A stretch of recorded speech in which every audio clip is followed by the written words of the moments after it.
to Evergreen Author Resources, our podcast, Coffee, Tea, and Novel Ideas. I'm Tonya. This is Jamie in DC, and we're here. We did it. We got here. Ooh, and up in the top corner, you can kind of see there's like that little. I put our little logo up there in the Where? top of the thing. You might not be able to It's see it. It's it's like probably right only above on the hers, and books we're looking in for it. I'm find the staring. logo. I was Uh, like, where am I looking at? Where's this at? It's for there. me, it shows up like right at the very top left-hand corner over your bookshelf. You're Uh, probably getting to see it because you're hosting. yeah, We'll get to see and- it when the recording's all done, and we get to see the fancies. I yeah, feel like we're missing out, Jamie. I officially was I like, know. yeah. I felt like pretty proud of myself that I even found that to put up there. I am impressed. I feel like I should go look for one for that. Not today. Not today, grasshoppers. Not today. This is Not the sign for today. the day. Not today, grasshoppers. Not today. Mm. Mm. So, yeah, this is this is a morning of mornings. And we're all here for our podcast consistently. So I think we're here because we said we were going to do it. If not, we would have been like, wait, we're committing. I think we We should We give should. held credit. all of ourselves, like each other, accountable, or this wouldn't have happened. We did start this conversation on Friday. It's like, this is happening on Sunday. Like, okay. And then yesterday I was like, are we meeting? We know we're just going to wing it. We're just going to wing it. Not that anybody can tell that we don't just wing it the other ones because we prep. I want to say we have prep for the other ones. And then it Yeah. feels like it. Yeah, we prep. But we ramble and go down 500 different paths. So it's like, I was like, what's like the difference is we don't have a set plan of a particular topic. But I think this is kind of a good topic in that, what Jamie just said, like we held each other accountable. We showed up for this commitment. And that, I think, having friends, having an author community, having people that are, going to help you do that, like keep yourself accountable, hold you accountable, and remind you to show up is like, because I realized this morning, because I'm supposed to be like taking my blood pressure, Nice. every morning and night because that's the stage of life I'm in. Um, and I realized this morning that I skip like all this time because I'm pretty much the get the day going person here, and you're supposed to like sit down for at least 5 minutes before, and be still before you do your blood pressure. And I'm like Mhm. realizing that that's not as easy as it sounds, at least like not for me. And so today I was able to just do that because I set this up, send the invites, and I was like, okay, don't get up, don't mess with anything else. Let's do the blood pressure. And that is bananas to me, realizing that like I don't give from the time I get out of bed, like I don't even give myself like 5 minutes to just So you're talking about it. I used to meditate consistently for like 30 minutes. This is before menopause. I'm going to put it out there. Before menopause, when my life was scheduled to the T. If I can get 10 minutes before getting out of bed to like, and I think I should fall asleep for 10 minutes. I don't think I'm actually meditating. I think I should wake up, set an alarm, and just knocked out and then get back up. But the consistency of having to do that, I just got away from it. And it is so easy just to realize, like, I have people like, I haven't seen you in 6 months. Like, whatever, that's not true. I've seen you. And then you look at the calendar, it's like, oh, Jesus Christ, it's been like 9 months. And then all I can think is like, are you alive? Like, I missed you. Like, did you miss me? Like, where have I been? Menopause does not prepare you to realize that time moves at a different space. yeah. Like, it feels like we're rushing, and then you go back, and I was like, that was just the other day. What do you mean that's not? It's been 6 months. oh, and then you go, what have I done for 6 months? I don't know. Right. Mhm. So I realized if I don't have you guys, I don't have Christine, nothing in my world when it comes to my book world will get done. It just wouldn't. Because the only reason it's getting done is because they're like, you're like, have you done the thing? I'm like, I don't even know what the thing is. Like, there's a thing to get done.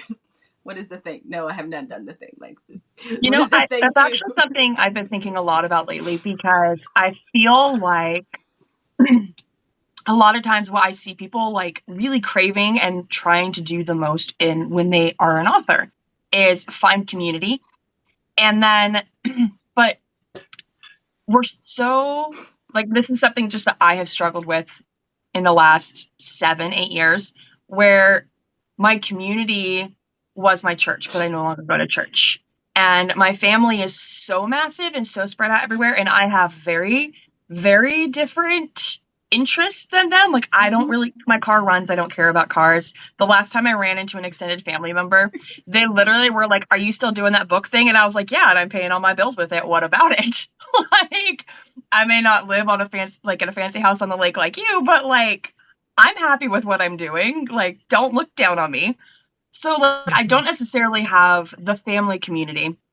And I know that most of the authors I connect with, they are in a very similar situation where they may have that community, but it's not in the way they want, or it's shifting. But then the most frequent, I would honestly say, outside of like writing and like actual writing the book questions, or how do I sell my book questions, the next one that I hear the most is, how do I find an author community? Because it can feel so hard. For a long time, I know people were starting to get to build those from doing anthologies.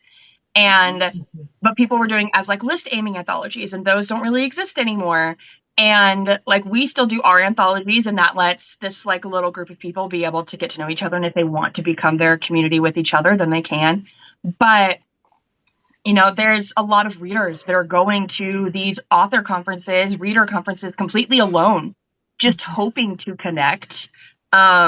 You know, it almost, one thing that we are doing at our event that we have coming up, because we have our writing retreat mastermind coming up in like a week, 2 weeks. 2 weeks. Mhm. Yeah, because our setup is in like a week and a half. And one thing that we're doing that I would love to have, I would love to see in reader conferences, I'm not going to lie, I would love to see something that people can wear that says like, you know, like, I'm open for meeting new people, or I would rather be left alone. Like, I feel like that is so badly needed at any of these kinds of things. And I think it would be awesome. And maybe I should, sorry, as I'm like talking to myself, I'm like, Right. maybe I should She's consider planning. like, I'm like, maybe I should like bring something like this that people can do when I'm going to things, and like, you can pick it up at the table and put it on if you want, because I feel like both the reader and the author community is just so desperately wanting that sense of community. That's why Book Talk blew up so big. That's why social media became so important. And then people are kind of going, how do I do this now that social media, some chunks of it, is starting to become so toxic? Like, Mhm. and I again, think. I know that's hard to find for Mhm. authors to keep going. Is like, where, like, for you guys, where would you guys suggest for maybe an author who can't go to in-person events? Like, what would you suggest they do to try and connect with other authors? So I'm going to say, and I think I came into this world before the massive TikToks and book talks and Mhm. all those things. So one of the things that I was really blessed was going to an online event, and I got, like, to this day, Jeremy Lasso is my hero. He gets prompts for all of this. I went to a local event that it was just the two of us. I think it was a weekend event. It was super cheap. It was here in Texarkana. But we didn't see that many people. And it was the first thing I think I had. I think, a book or two. And he just like took me under his wing and just like pampered me with information, probably overwhelmed me with information because I don't know what I was doing. But it took one person. And I think when we think of community, sometimes I think authors feel like I need to have an entire circle. You don't need a circle. You need one person you can connect with that can actually truly support you. But you need to, let me be honest, you need the right person. So as a coach, as a mentor, the things that I tell everybody is like, be careful who you tell your dreams to, because there Mhm. are some dreams assassins out there and they don't do it on purpose. Like, my family adores me. I know this for a fact. But they're not the ones I'm going to tell them the story plot, because that plot is going to get destroyed, because it'll be like the dumbest thing they ever heard, and they'll be like, I don't get it. And I'm like, you are not my person. Why am I talking to you? Like, why am I having this discussion to you about my dreams and hopes because you don't get it? So when it comes to finding a person, find somebody that you connect. And then this sounds really kind of cheesy, but you have to connect at a soul level. Like, you have to see this person as a human and then an author. You have to be able to have a conversation outside of books, because if not, then you're like, I don't want to talk to this person. Like, talk to this person about the books you're reading, not the things you're writing. And then that transition to something more than that. But it has to be one-on-one. And it's not going to be, your community might not be 100 people or even 5. It might just be 2. You might find your ride or die, but you need one person to kind of guide you, and then you should make friends. So the one thing I'm going to say is that I didn't realize, I read a study, because I'm a nerd, why it's so hard for adults. I know. Why it's so hard for adults to make friends. Like, when we're young, we're thrown into connection. It takes, I think, 200 hours to make a true friend. They did the study. It's easy when you're in middle school and high school, because you're stuck with these people. You don't have a choice. As adults, where do you get 200 hours with another adult? Oh, at work. What happens if you hate work and you hate your coworkers? You have no friends. So it is. Or they don't have anything in common with you outside of work. And that's it. It's just you in this circle of like angry people that you're like, this is not working out. Or you don't even go to work. Like, that's been one of my hardest things. I don't go to an in-person job. So where do you make friends? And I think a lot of the things that prior to really social media exploding, people thought parasocial relationships were not real. Believe it or not, now they have done the studies that they are, and they fill in those spaces. Just make sure you realize what that means to you and how open and connecting you are with people, because it does take time. It takes 200 hours to make a friend. You're not going to bond like that. So at the same time, don't be the creepy people that talk these like influencers and be like, they love me. They don't know you. So please have real, I got boundaries. To step into it. Yeah. I step even into with your boundary. I want to add on to that too, to like make sure that you're not, especially author friendships. I see a lot of them that start out bonding over how little money they're making. About how hard this is, that kind of thing. But then that it's an issue that I have been running into, as you guys know, where you kind of start out with that because you want someone else who understands how hard it is. But then if you start making money and they're not, it turns into a jealousy thing. And it puts a big strain on the relationship. And then you're like, well, who do I talk to that can help like celebrate with me? Because my family doesn't understand everything that I've done with it. And like, who do I talk to on like getting to that next level? Like, I've gotten to this level. And if you're connecting with people and your connection, a lot of it is based on, I'm making such a small amount of money, this is so hard, it's just struggling. I definitely, as I'm getting older, I'm becoming more of a believer in like manifestation in the way of like, if you are just focusing on being poor all the time. And I say this as someone who just like, he has a very low expectation of living. I live in a very small house with squirrels that chew through my walls. Like, but I've also come to realize that part of it is like a culture and a mindset. And like, if I don't really take the time and kind of let myself believe I can be better, I can make more money, I can get my author career to the next things, I don't even look for the things, like my algorithm for everything for life does not get trained to even notice the opportunities or notice the things that are there for me to learn. So like, that is definitely something I want to say is like, one, make sure that you yourself are putting out the right things for being the right kind of person for being a friend. And I'm not saying that you should never talk about how hard it is, or, you know, like, you definitely need that person you connect with, but you need to make sure that your friendship is built on more than just that, so that, you know, potentially you can grow beyond that. Have you ladies found out that it's hard for people to celebrate success of others? And this is something that to me blows my mind, because I'm such a ham. Like, I want to celebrate everybody. I'm the person that at the day job, like, I want the birthdays. Like, we all need to talk about birthdays. I don't even celebrate my own wins. Like, I'm not even like you. Like I am much better at celebrating someone else's, and then Yep. I'm probably like I'm gonna be okay. Like my levels of happiness are probably not the same as like other people. So like I'm happy right now. Can't you tell? You sound like my brother. My brother is like, my parents are that generation that shows no feelings. So like my cousin got pregnant and she's like, my dad gave her like a pad and she's like, that was like an earthquake in his world, like with as much feelings as they show. But it is true. We all Yeah, have different levels.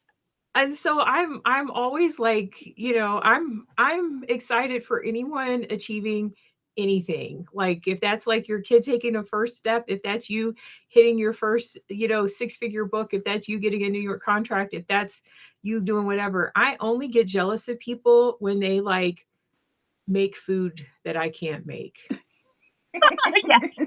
Or they're I eating have the a real food that I problem can't with eat, and that. I'm like, Or oh, eating food that I is it can't eat. good? Like, if you wanna get to me, like, you have whatever car you have whatever money you have, whatever, like, the way to my soul is through my stomach, all right? And so if there's ever something that I am envious about, like, that's one of the things, like, every day I talk to Stella, and every day she talks to me about what she's making, and every day I wanna, like, punch her husband in the face because he gets to eat Okay. that.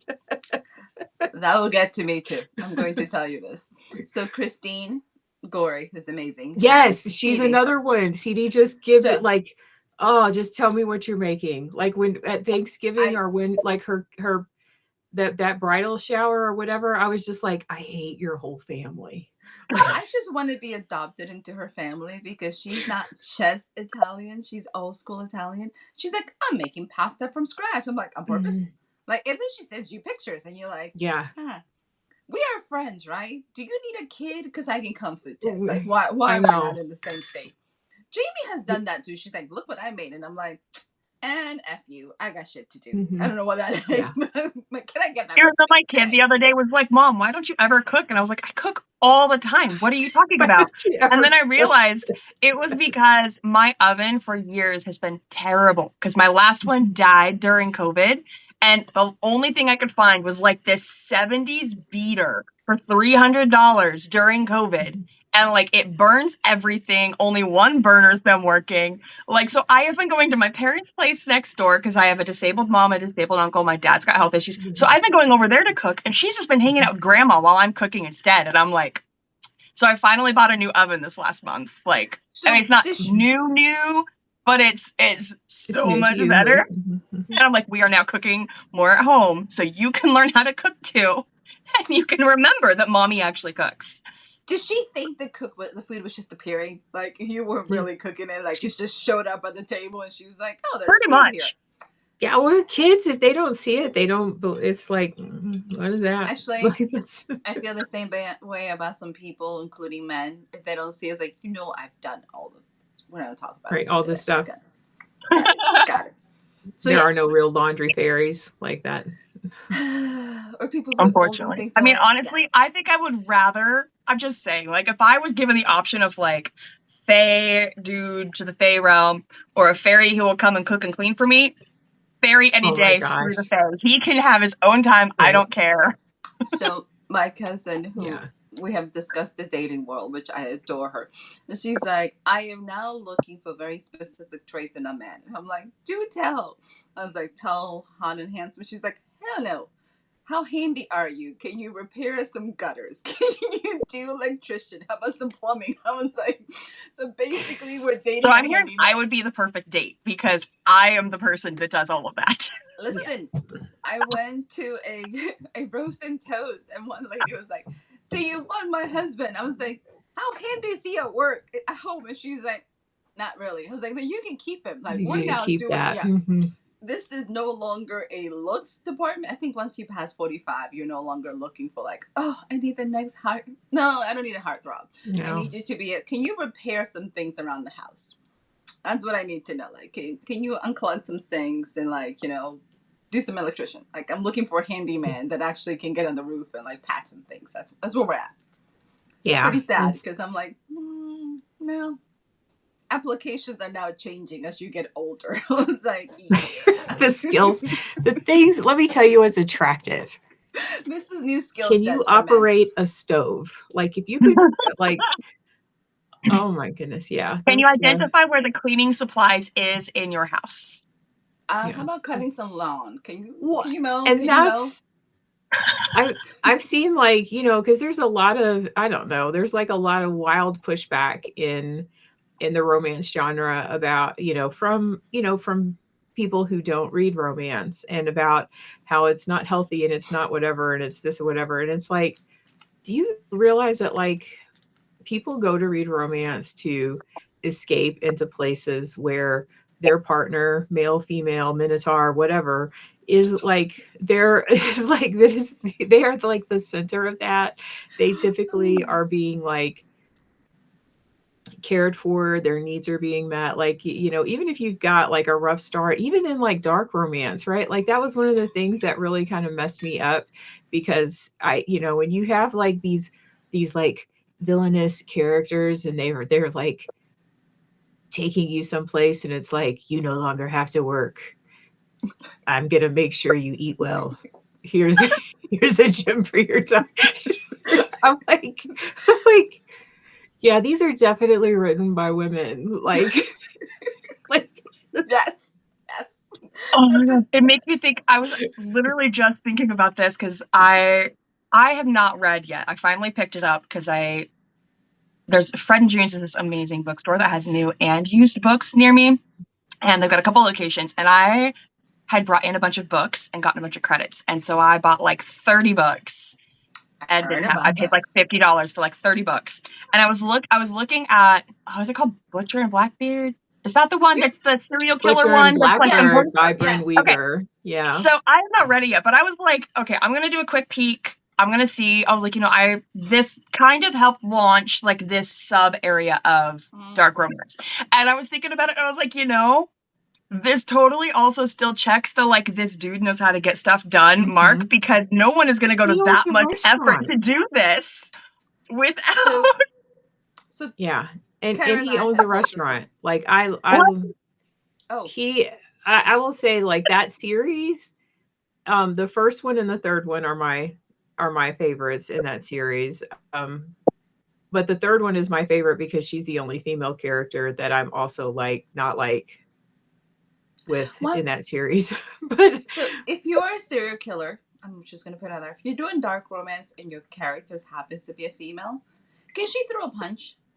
right. I just want her to be able to be like, Hmm. pow. I Yeah. don't need her They're to get destroyed and kicked and beat up, and he every still has to time. save her. Hmm. I was like, do you train with anything besides the scope? Like, I need you to be able to handle your business. But he does cook. So and it's Oh, he funny does. and it has the banter that you love. Some banter's in there. Hmm. I'm Yeah. excited. I've been like reading a lot of palate cleansers.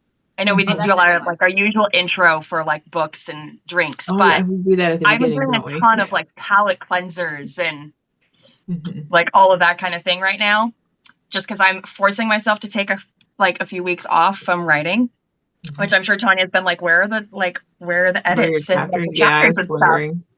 I That's thought because maybe I'm Yeah, because everything was forced. coming up, you were kind of prepping for for everything. that. This cancer is prepping. What are you talking about? It is I love Jamie you. Acidica.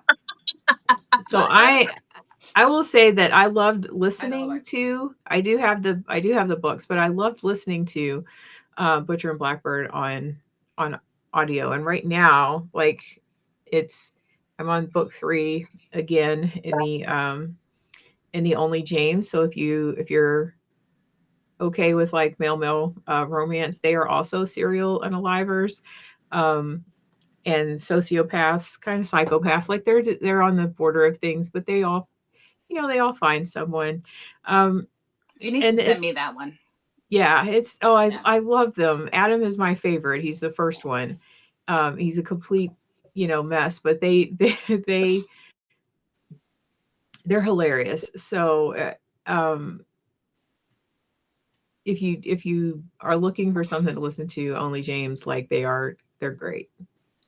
So I'm listening to, because I'm doing audiobook because I'm definitely don't have life. So I'm doing Naomi Novik. It is Allie her. Novick, yes. So I love her and hate her at the same time. Like, she's one of Uh-huh. my writers that I go to all the time and then get really angry at her. I want to choke the hell out of her, and then I still commit. So this is the trilogy. I think the very first one is, what is it called? The reason I picked it up, I have not, it's YA. So let's go into the whole YA category. So if you're not into YA, this book might not be for you. But this series itself is A Deadly Education, which I really love the title for that. Her main character is probably, I love the fact that her main character is your typical teenager. You know, she's a super witch, has all of these powers in this really weird university that is a high school. They get dropped because there's all these things trying to kill them once they develop magic. So in order to survive, she throws them in a high school that's still trying to kill them. It's super bizarre. But her main character has been such, like, she's been destined to destroy the world. So she's your typical kid. Every time she gets a friend, she pushes them away. And her friends are finally going to say, girl, stop, stop. You're like this little porcupine. Every time something comes, like, you explode. So I am in book 3, The Golden Enclave. And she still drives me insane because little girl still fights everything in her life. Everything is difficult. You're like, just agree to something. And I love the fact that all of her friends, I'm like, why did you make life difficult? Like, she has more check-ins of people going, stop sucking. Like, it's just stop pushing people away. But this is probably the one book because it's still YA. And there's so much emotion and she has so much teens angst that I have to hear in like double speed. Like, I love the plot, I love the story, but the teen angst is like driving me insane. And I was like, we're gonna listen to this as quickly as possible so I don't have to kill you, because girl, get over yourself. So for It is a anybody really good series, though. Like, it is. But I'm with you. Like, I loved the series, but she drove me a little crazy. And like, I love the concept of like an academy that they can't leave.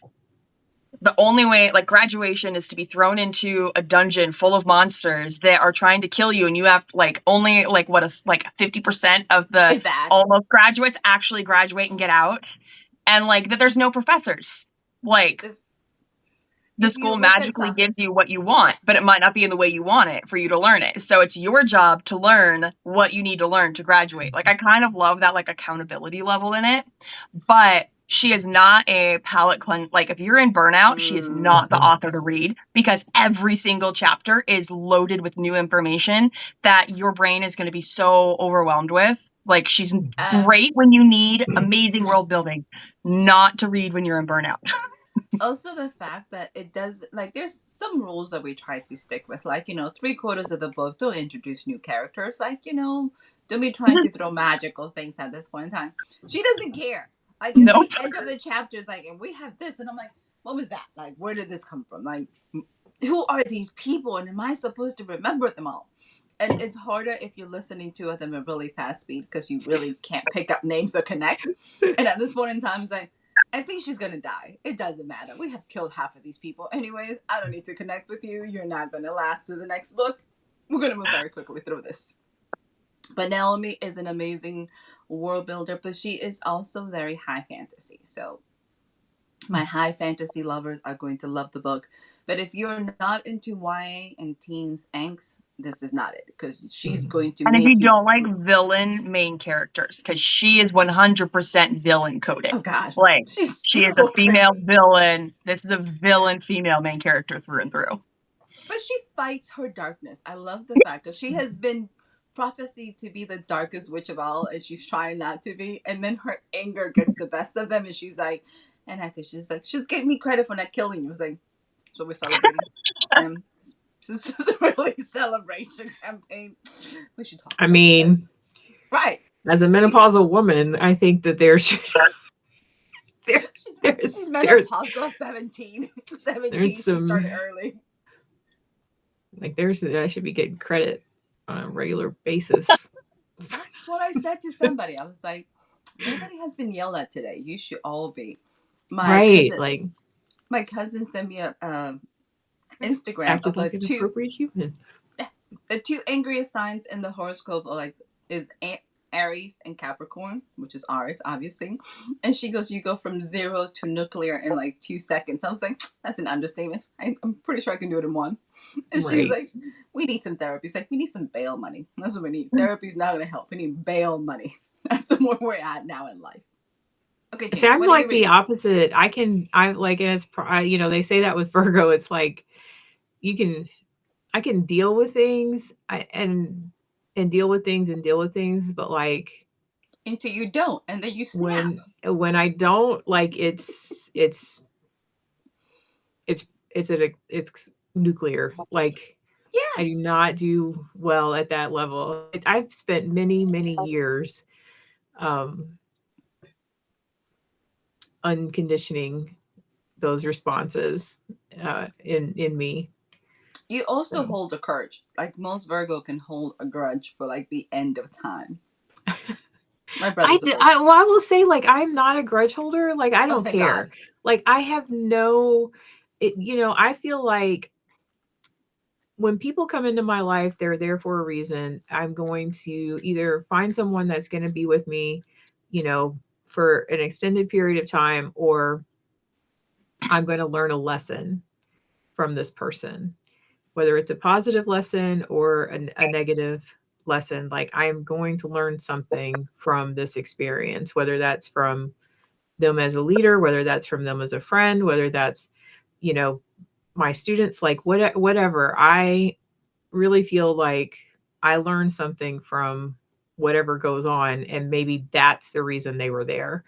In that whole like Buddhist journey, like I'm supposed to be figuring out like what I need to do in this life. I get. So it's kind of like I just take those as, you know, as many lessons, and maybe I needed to learn that. Sometimes I have to learn it more than once. I don't like when I have to learn things more than once. And then certainly,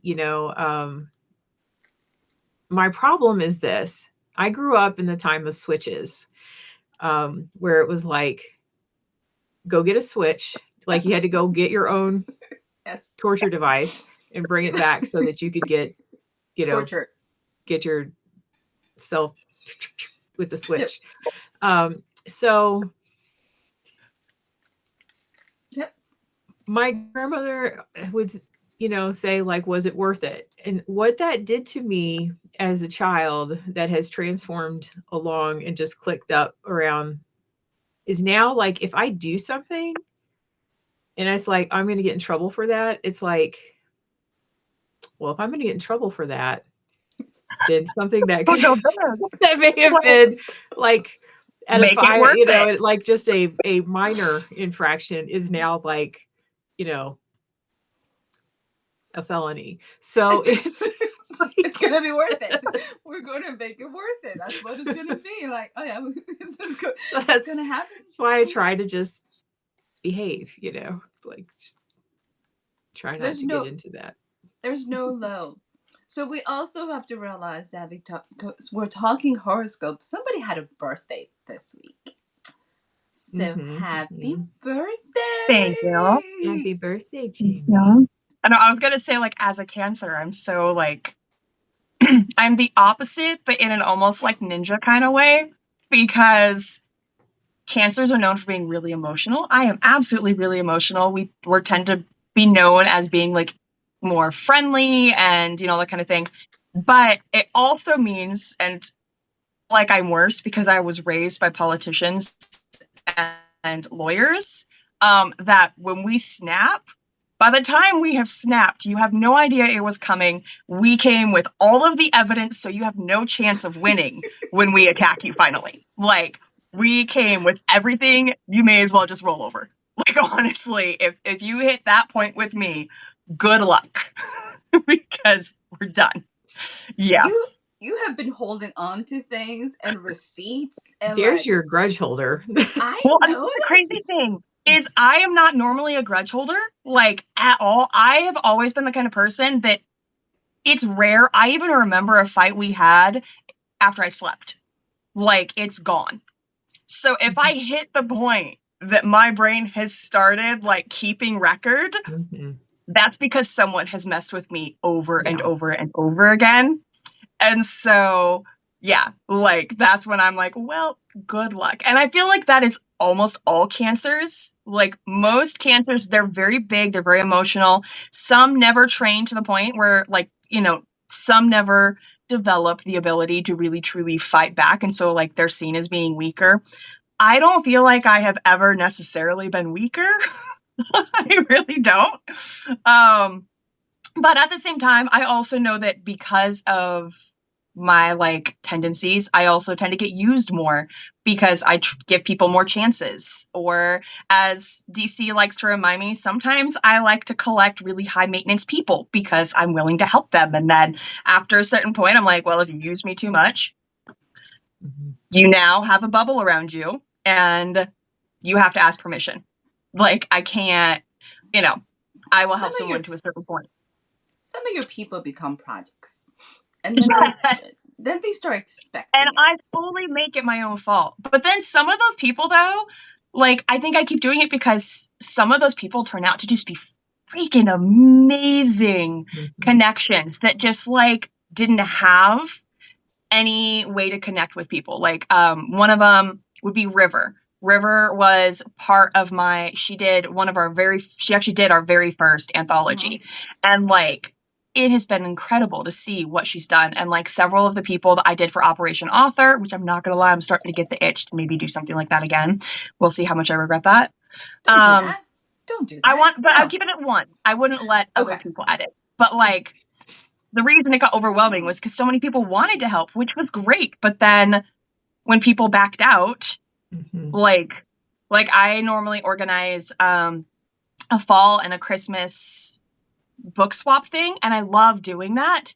But this last year, the fall one, I had to replace 5 people's things. That cost me so much money just for shipping.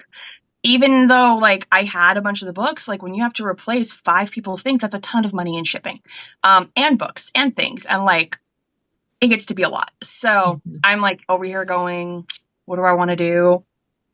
How do I want to handle that this next time? But okay, so books, because I hit a point where I was like, I need to take some time off. I need to rest. I could feel the burnout was like really starting to pile on. So I feel like I'm doing the summer version of the Pumpkin Spice Girl. Like I feel like that's me right now. Okay. So yesterday I read Hook, Line, and Sinker. One, I never read physical books, but I needed disconnected from my phone. And because I usually read ebook on my phone. And I don't normally read contemporary. This, I binged yesterday. Day before that, I binged this. Both were fantastic. We're going very contemporary romance. What is happening here? Like, yes, I know. need it's just palate cleanser. It's good to do that, to read out of your genre, out of your favorite things, because you pick up stuff from those. Like I love historicals. Yes. But I don't write historicals. And the reason I love them is because I get a different glimpse at how an author puts together a world, the relationship dynamics, like how they navigate certain things. So Jamie, read all the contemporary. I actually just bought, my husband took me on a date yesterday and he was like, it was so funny. So my bank card got hacked. So I have no access to our bank money right now. And so he decided to take me out. We went and saw the new Star Wars Mandalorian and Grogu, which was in a weird nostalgic thing for me. It was okay. Like I really enjoyed the plot. I don't think I've ever imagined a Hutt with abs before. Like that was weird to me, but I loved the character. Thank you. I have questions. But then the little creatures, they're adorable, but they were giving like 80s puppetry vibes. It was very nostalgic, but it was like, imagine if, sorry, it's not on, but I literally was watching this movie and the little mechanic guys, they have a lot more screen time than they've ever had in any of the other Mandalorian things, like so much more, to the point that like it's very clear that they're giving that puppetry vibes. But personality wise, imagine if like the coffee drinking little alien dudes and Men in Black were puppets. Yes. That was what it was giving. And I loved it. It was hilarious. Yes. But yeah, so we went and saw that. And my husband was like, I wanted to go to Barnes and Noble because I kept putting this book down thinking I had it at home, and I didn't. What is it? It's called A Pack for Spring. I am shocked. So the marketing of this series is crazy to me, okay? I bought the summer one and the spring one because they're standalones, and there's a fall and a winter one too. And it was interesting. It's actually 2 authors. They're literally like alternating authors. So it's just 2 authors, and one did 2 seasons and another did 2 seasons. These are trad though, and they're marketing them as contemporary romance. These are not contemporary romance. These are paranormal romance. Why choose? Okay, I'm sorry, what? But trad doesn't want to label it as that. So trad, even like on the back of the cover, is marketing it as contemporary romance. And I'm like, but it's a pack with alpha and omega. Like, what are you talking about? This is paranormal. Why choose romance? But so that's a new thing too. Like we've like thrown all genre labels, or like it's almost like all bets are off in genre labels right now. They will now say like contemporary romance is anything happening in this. Yeah, if it's contemporary at all. And I'm like, but in this timeline. Contemporary And it's like without magic. That's not that way yeah, it's yeah. That's a new thing. That's a new thing that's happening right now, is like. So that is very confusing for readers, because your expectations, this is the reason why books get negative reviews, is because you're going expecting something. Like I picked up a couple years ago an urban fantasy book. I loved the author, was amazing, but it didn't have any magic. I was mad the entire book. I was like, this is more like magical realism. What do you mean? You don't even have a witch. Like, there's nothing in here. And magical realism bothers me because I feel like it's false advertising. I'm sorry. You should not have the word magical in the title if there's no actual magic involved. It's as close as you're going to get to magical, but there's nothing there. So, like, there has to be. So, like, that to me would drive me insane, because I would not pick up that book thinking of contemporary and then have, like, a reverse. Like, wait, what just happened? Like, I would be mad, especially if I was a reader that was not my genre. And then you're just sitting there and go like, I'm confused. Like, what is this? What is happening? But their tagline are hilarious. Like, seriously, the spring one is like, why, with 3 men to satisfy her, it's going to be one sexy spring, a cozy verse novel. And I'm like, you're literally throwing every single like trope keyword you possibly can on these and hoping something sticks for someone to buy it. Instead of just telling them they got you. Well, honestly, the only reason I kept coming back to this is because I think this is probably the first cozy-ish paranormal why choose romance I've seen trad pick up. And they're confused about it, as you can tell. Yeah, and they don't know what to do with it. I'm like, it's a huge genre. I love the genre, but I'm very intrigued. Like, I actually picked these up, and I'm going to pick up the fall and winter ones later. Because as like a study kind of thing for me, because I'm very intrigued on what trad wanted from this. And when I'm finding it in every single bookstore, clearly they put enough money into it that.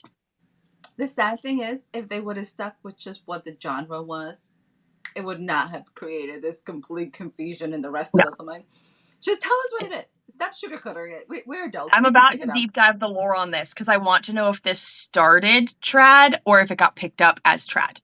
But I did like the covers. When she keeps saying trad, she means, for those who are new to this, like traditional publishing, like the big 5. Like the big 5 publishers, distributors of most fiction. Okay, I love that because these are all standalone, set in their own, like, set in the same city. Okay. I love that the covers, you get different towns and whatnot, but you could tell that, like, they're clearly the same city because you have the same sidewalks, all, like, the way that everything ends up lining up. And, like, I like that they did, as a cover designer, for me, I'm seeing that, and I'm like, I love that tiny bit of cohesiveness that makes it feel like a series, especially because since these are different authors, in a bookstore, these are not going to be anywhere near each other. Makes sense. I love it. So I need to know what you think. You need to send me some notes. They're almost my next ones. I just started this. which The one I have Maybe. been really enjoying because I've been trying to find more diverse. I love that she's African American. He is a he's very, very white, but he's very white in a I'm so attractive, everybody loves me kind of way. And she absolutely puts him in his place. But I love that they get trapped in an elevator with the power out, and she happens to have champagne and cheese and crackers in her purse, and he is doing whatever he possibly can to get her to give him some of that, and she's just giving him so much crap. The banter just in the opening is gold. And he ends up asking her to be his fake date, his fake girlfriend, to the wedding that he has to go to of his ex-girlfriend and his best friend.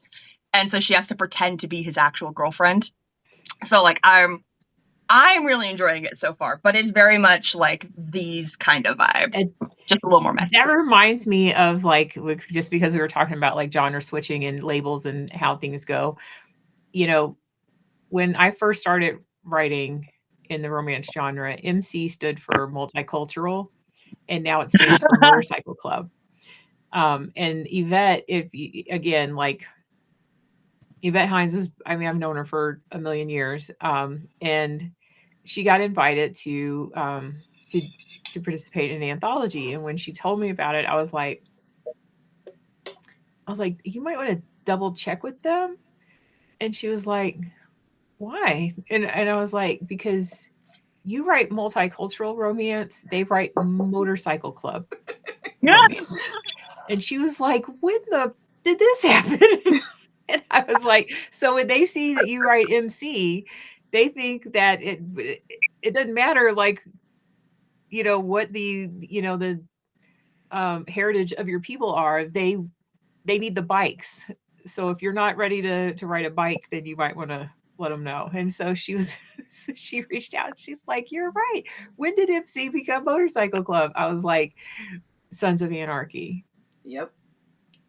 Is when MC became Motorcycle Club. I feel like we need to have an encyclopedia that updates on a yearly basis every time things change on us. I'm like, wait, what is that today? Because I didn't keep up. We're not doing that anymore. I'm like, what are we doing? Because in fairness, contemporary means happening now. So anything that you set now, it could be,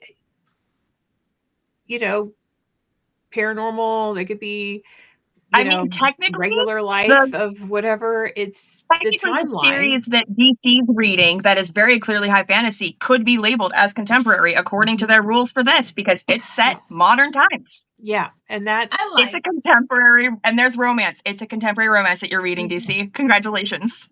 I would like my contemporary not to have magic like that. That's usually my distinction. And that's it. It's sometimes people are going literally with what the word is now, and then other times they're using it so liberally that it's you Too lose what is established. So then what is? And this is Penguin. They should know better. This is Penguin. Sorry, I was like, who is the publisher? I was like, maybe it's a smaller no, but it's G.P. Putnam's Sons. If I remember correctly, I want to say that would have been established in the 1800s. They've been around. Maybe they've just been around too long and too stuck in their ways to have any idea. I don't know. Now they're just making up stuff. I was like, we're just going to play with everybody else and change. No, you can't. Oh, Penguin, we love you. It's all marketing and that, and what they are willing to do and what they can get away with because they are, a large publisher, and the fact that in the indie sphere right now, people don't understand that tropes aren't a genre, that they're tropes. They're not, these are the things that happen in your book, or the themes of things that are happening in your book. This isn't a genre. One bed isn't a genre. Yes. It's a trope. It's a trope. Wait, I'm sorry. What? When did one bed? Everyone gets snowed in, and they're you've only got one bed. You get to the hotel and there's only one bed, and so you end up having to deal with whatever this person is, the person you hate, the person you love, the person that you're traveling with, or Well, because a lot of people, I mean, most readers don't deep dive the same way we do about it. And so for them, when it becomes so popular, then it's like, oh, like they think of it almost like a subgenre Yes. when really it's a trope. So like they just kind of start looking, which I mean, I get the confusion, but I'm with you where I'm like, that's not quite the same thing. And let's hope it doesn't become the same thing. Romance is a genre. Urban fantasy, like contemporary with no magic. I think we need to be specific now. Like, this is contemporary with no magic.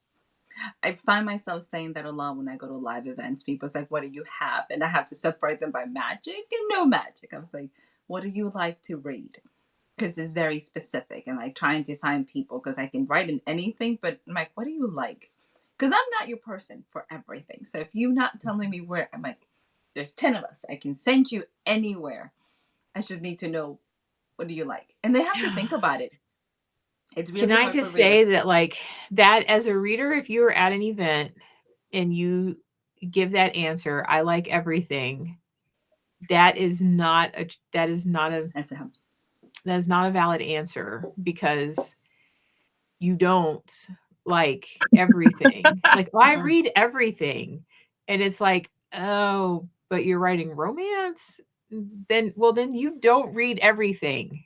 Okay. And then that takes my brain a minute to snap around and say, don't be ugly. Like, so don't, here's I the can part. only this isn't think a of teaching one of moment. my This is readers. I have one reader that I would say I have yet to find a genre she won't read and enjoy reading. But she also is someone that has a lot of time to read in a way that most people don't. And she is a very fast reader. But like when this woman loves Bound by Honey, and she tells me from it that she just finished reading a biography and a sci-fi and splatterpunk. And if you don't know what splatterpunk is, just FYI, if you search it, your search history will go wild, because it is the darkest of the dark, I would say, honestly, of any genre, because anything goes in that genre, and some really twisted things that like the writers in some countries would be arrested for just for writing it happens in splatterpunk. She does read everything. What I find out when people say they read everything in their genre. And I don't right. think it's in that genre. Like, I like this and this and this, but it's usually within the same confines. Yeah. Like, a lot of romance readers tend to read everything in romance, and they tend to be a little bit more open-minded about some things. It's not the same thing when people says, I like thrillers or like nonfiction. I was like, I don't know what to tell you. Like, if you come to an author event and you're looking for nonfiction, that's a really hard place to find. So I'm like, I don't know anybody doing biographies. Like, I don't know Well, many that means to biographies. me that the event has been marketed wrong. Like, if you're coming there and you're looking for something and it's not there, then that something has happened in the marketing where they did not communicate that these are the types of books you can find here. And that happens all the time. And romance writers you can absolutely, it's why there are so many events that are put on with that kind of theme or dedication of like, here, this is it, or like, here, this is a romantasy event, this is a dark romance event, this is a a whatever event, or this is a romance event. And because I know people used to get, when we did LLS, people would get really upset and be like, I want, but I want to be there. I want to come there. I want to sell my book there. And it's like, if you have nonfiction books and all you have are children's books, this is not the event for you. No. You can't come here, because you're going to be very upset by the end of this when nobody buys your book. Now, if you have, paranormal, you have horror, you have romance, you have all these things, then yes, these readers are within those parameters. And then if you additionally have other things, but you are going to need something to get them to your table to begin with, because they're not going to come over for your cookbook. Like I will, I but think no one that's else the is. case for most things anyways. Like, for example, I just did an event last weekend, I want to say, at a mall that's dying in our area. And the table was dirt cheap. I knew as soon as I saw the mall, I was like, I grew up going to this mall. I know the condition it's in. I know my target audience is not going to be there. I knew I could not afford to bring my PA because there's no way I would have any chance of making a profit if I did. But I also knew I was going to have to bring my A game for trying to sell.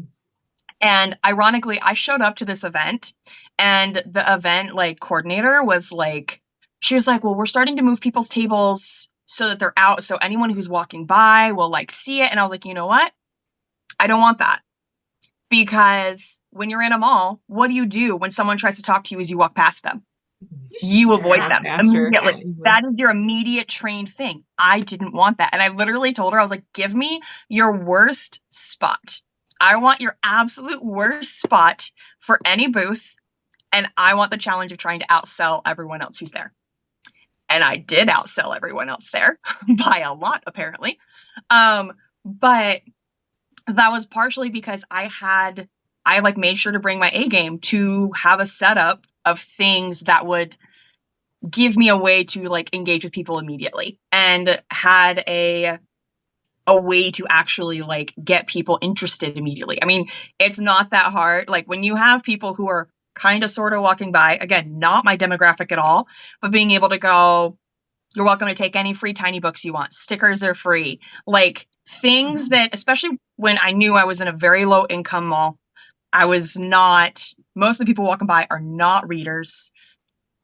Like it was, again, it was definitely not my demographic in any way, shape, or form, but I still sold 20 books. Like that was great for me. And it was honestly probably my first slow event I've ever had. And that was such a weird experience for me.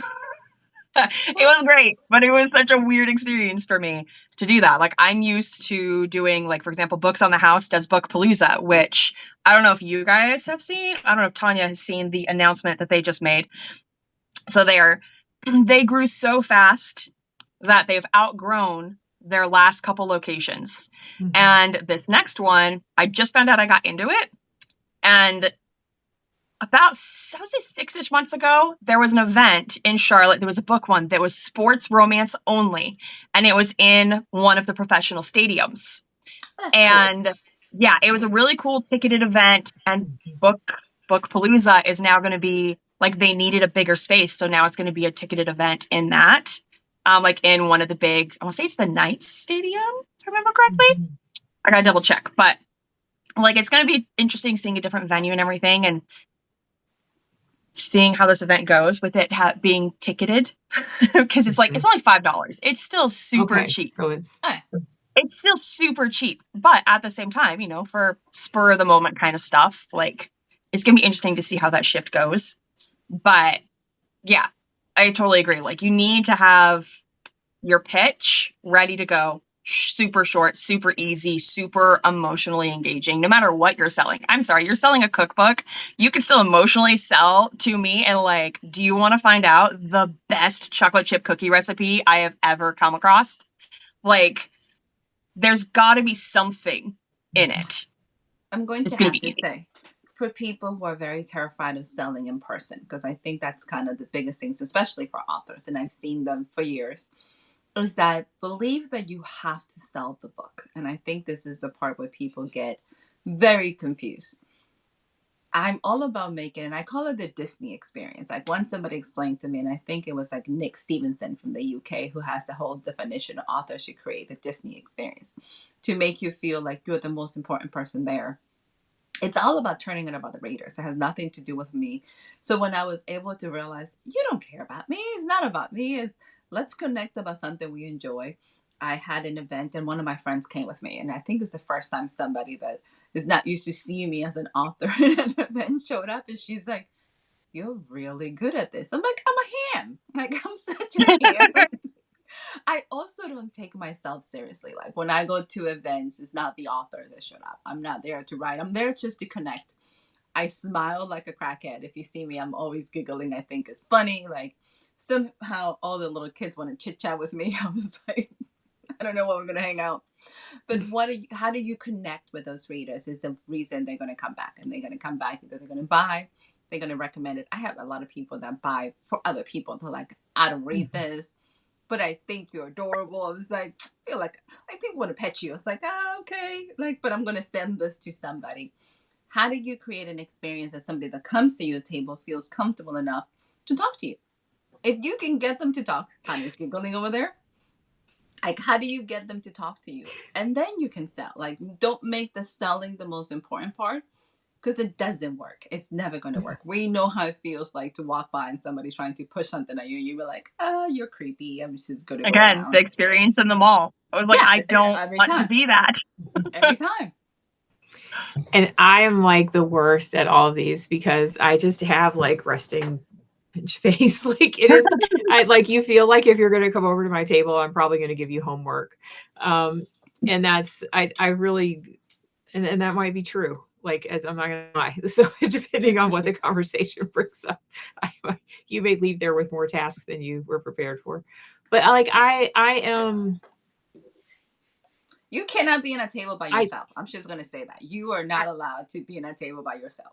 Like and I can't be with other people either because when I'm with other people, I'm just gonna shift them over to the other person. And That's why I'm I love okay. doing Like, tables with you because I'm like, I'll just sell your books, you sell mine, and we're great. and Yeah. but I am like the worst because if you don't know what you want and you come up and you're still kind of like undecided, I am never going to push you for that sale. I am never, I Never. am, and I don't have, again, like I don't have the,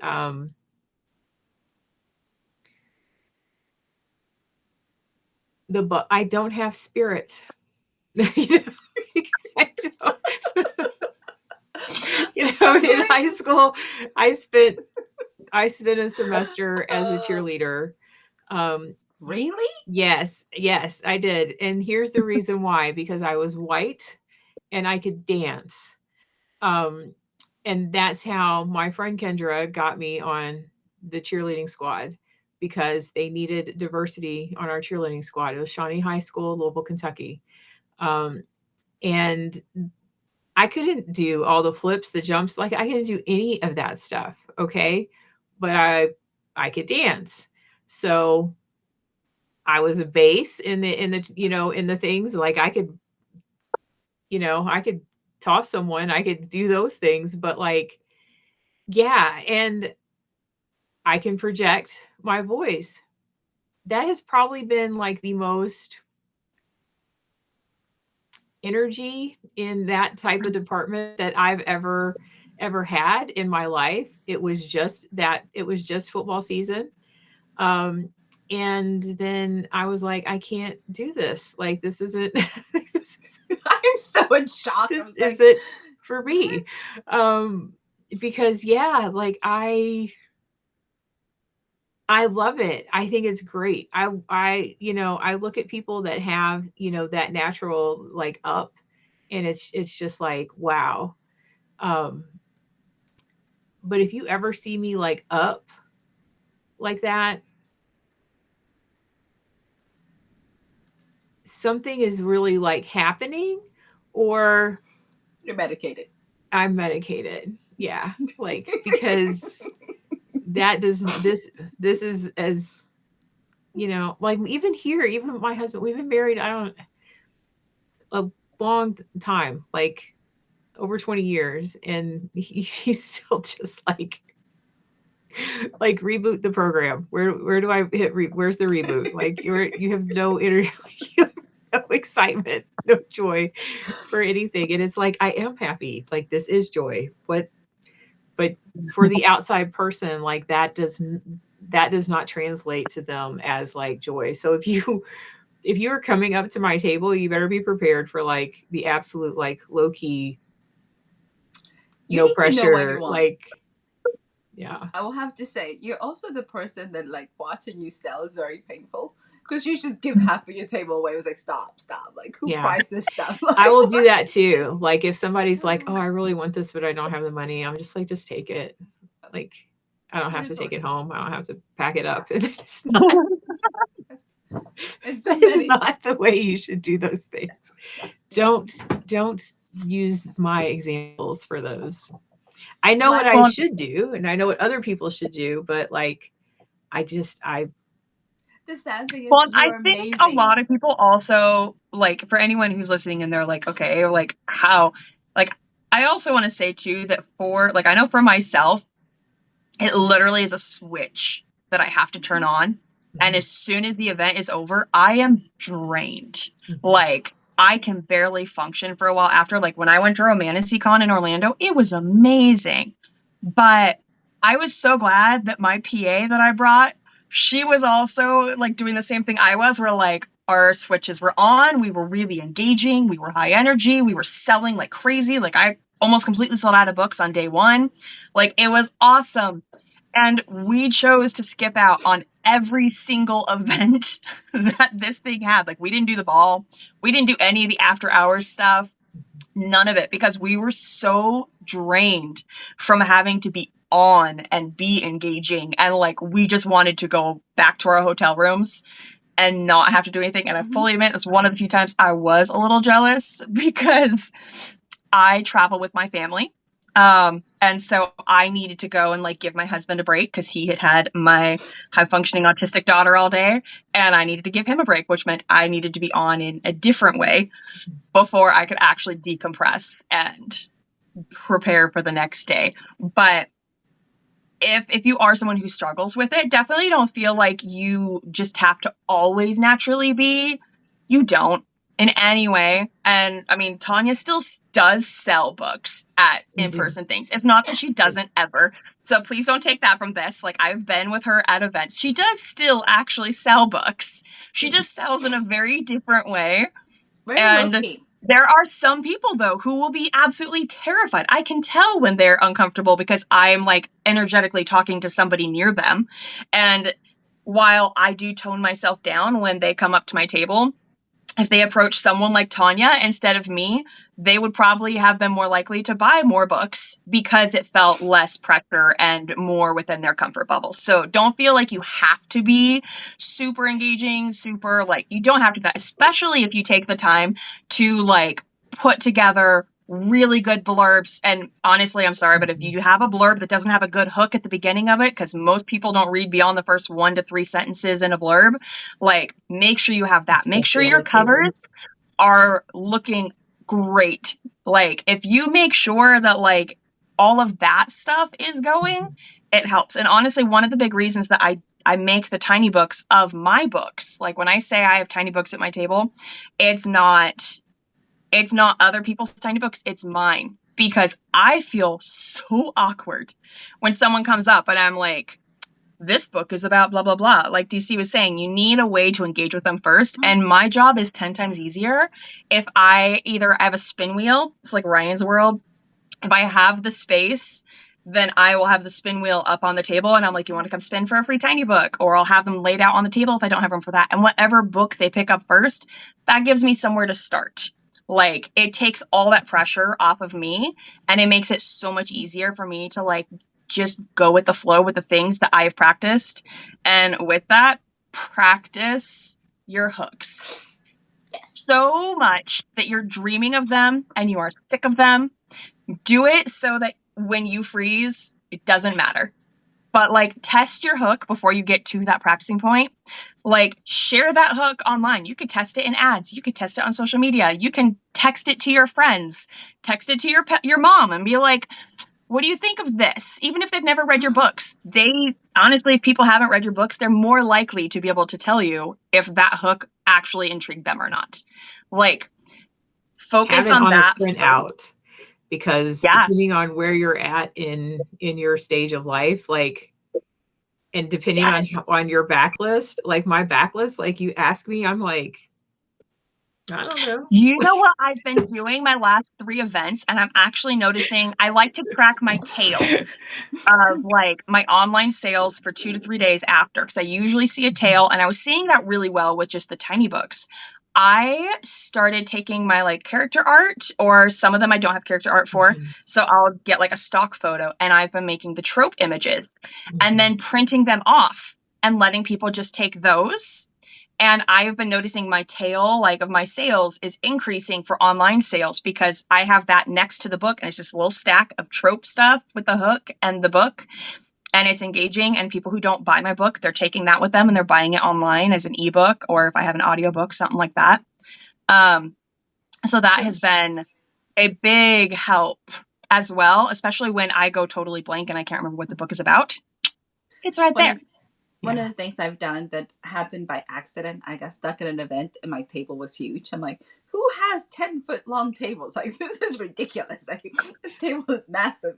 I ended up putting posters on the table, and like I pick 2 books that I want to highlight just because it's easy for me. Like, find 2 books you want to highlight. I think the one that's been doing amazing of all the books is Cat Lady, because literally it's called the Cat Lady Special. All the women want to stop, and all the men who want to make fun of their wives want to stop. So we have a discussion of like, does that say from Cat Lady to Arms Dealer? It does. It does indeed. This is where we're at. So you can have something as a display to help you out and give you that starting conversation without feeling. Did we lose Jamie? We lost Jamie. Jamie fell out. Oh, she's there. She goes. I was like, what just happened? Sorry, she's coming back. Good. Internet's being excited. That's what happens when you got all that energy. The network's like, we can't handle it anymore. The good news is we're almost wrapping up, so that's perfectly okay. We're getting ready to wrap up. Tonya, do we want to announce our event that we talked about and then didn't mention a lot? When is it? Oh, so we're gonna so our event is taking place. All the registration and stuff is already done for it. So if you did not get in this year, then sorry. But along with that, we will we'll figure it out next year. We're going to do it a little bit higher elevation here in the mountains of Western North Carolina. So if you are interested in attending or participating or sponsoring or any of those things, like, just reach out. We would love to talk to you about that. And yeah, it's gonna be fun. It's like, I don't know. It's going to be like school meets pajama party, I guess. All day long. All day long. So on that front, we can't forget the thing that they can be involved in, though, even though all those are sold out.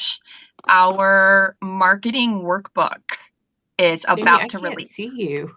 There's a black square. Okay, that would be my internet being a dork. As but long as you're still definitely hit up, like, talk about our workbook, because that's a big. When does that get released? Is it the 10th? It's at the end of our event. So like the people who are coming to the event will get the book, and then everyone else will get it at the end of the event. So there we go. July 12th is the release of the book. So the book is super fun. It's a combination of lots of marketing. We added some, mindset kind of techniques. We talked a little bit about, some of the evergreen things that you can, obviously it's our brand, some of the evergreen marketing techniques that you have available, as well as some of the very dynamics going on. So you can pick it up. You can pre-order now. It is on pre-order, believe it or not. It is July 12th is release date, because that is the ending of the mastermind. And kind of it is a very workbook focused. So this is not one of those things that is supposed to just be open up and pray. We give you lots of homework throughout the book, because a professor is working on it, so she's going to give you homework.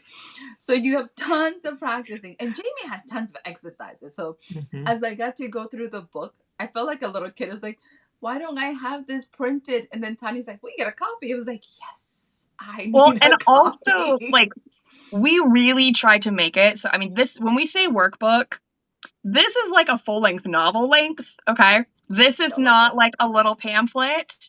We literally try to cover from the core basics of, like, how to write a good blurb. And there's no just one way to write a good blurb. Like, how to write hooks, how to have a good cover, how to, to learn how to do all of that stuff for your intended audience, including how to find your audience. We break down from the base of, like, getting the right foundation through a lot of different ways to market your book. And then from that, if you have not checked out our website, I definitely suggest checking it out, evergreenauthorresources.org. And The book itself also has like a little survey that you can take to help you learn what types, and I do mean multiple types of author you are, because each of our sections does not just have homework.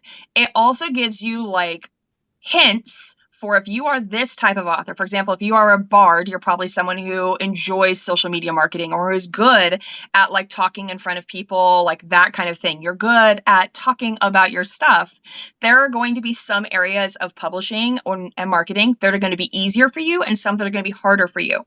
So we do that for all of our types of being an author for every single section of this book to help it so that it's not just us giving you information and going, good luck, figure it out. Like, we really try to do it so it's going to be more personalized for you to help you be able to overcome the struggles that you may be dealing with in publishing. It'll help you to kind of look at yourself from a very much, I like these things and these things are not for me, and be okay with it. Because I think we all have those places. You have the things that you enjoy about this field, and then you have the things that are part of the business. We might not enjoy it, but it is things Yes. that we have to do to be in the I business. think one of my favorite parts of like having gone through while like I was trying to figure stuff out for this book was really going through, okay, I know when I finally got to a point where I was like, oh, maybe I could hire a PA for like 5 hours a month, but what would I possibly have them do? That is actually some of the kinds of recommendations that we do have in some of the spots of like, if this is your author personality type, this would be a really good area to maybe hire a PA who's already there or train the PA. Like, honestly, we don't mind you showing them our stuff for the section that you need help and like training a PA. And like, we specifically go, this may be a section that when you have the money, it may be easier for you to hire out this element of it. Because all of us are at a point in our careers where we know we can't do it entirely alone. It just burns us out and runs us into the ground, which is really frustrating because we would rather save the money and do it all ourselves. That's kind of the reality is sometimes you have to understand, do you have time or do you have money?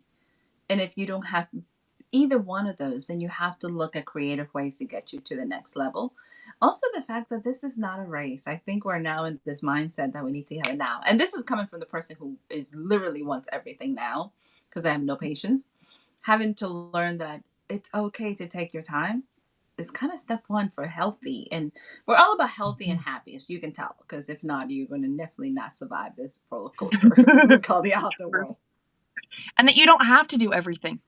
Like, that's part of why we wanted to give so many options and when we wanted to break it down the way we did. You really do not have to do everything to make it as an author. I guarantee you, if you're looking at these 6-7-figure authors, a lot of them are not doing big chunks. I mean, there's some authors that are making 6 and 7 figures that are not on social media at all. There are some that are only making money from social media and have no ads running anywhere. There are some that do all of their own editing and or do their own covers, but then others that hire out for all of those parts. Like, you don't have to do everything to make it as an author at whatever level you want to make it as an author. Like, you don't have to choose to want to try and be a 6 or 7-figure author because sometimes that is just exhausting. So, yeah. A lot of time. There is not a one size fits all. And I think that's, as you can tell from all three of us, there is not one size fits all. We're going to go back to remind you, do find a friend, find a community, find that person that you can celebrate, you can whine, you can bitch and complain, but also that can keep you humble and grounded to help you get you through the next stage. Because alone, this is a really horrible place to hang out if you're by yourself struggling. So before we go, by the way, our next podcast is July 26th. I'm reminding us because it's the last Sunday of the month at 9 o'clock Eastern Standard Time. Because I had to look at my 9-ish. Within the 9 time frame, we'll be here. Just bring something to drink. Come and hang out with us. All right, Tonya, you get to wrap us up. All right.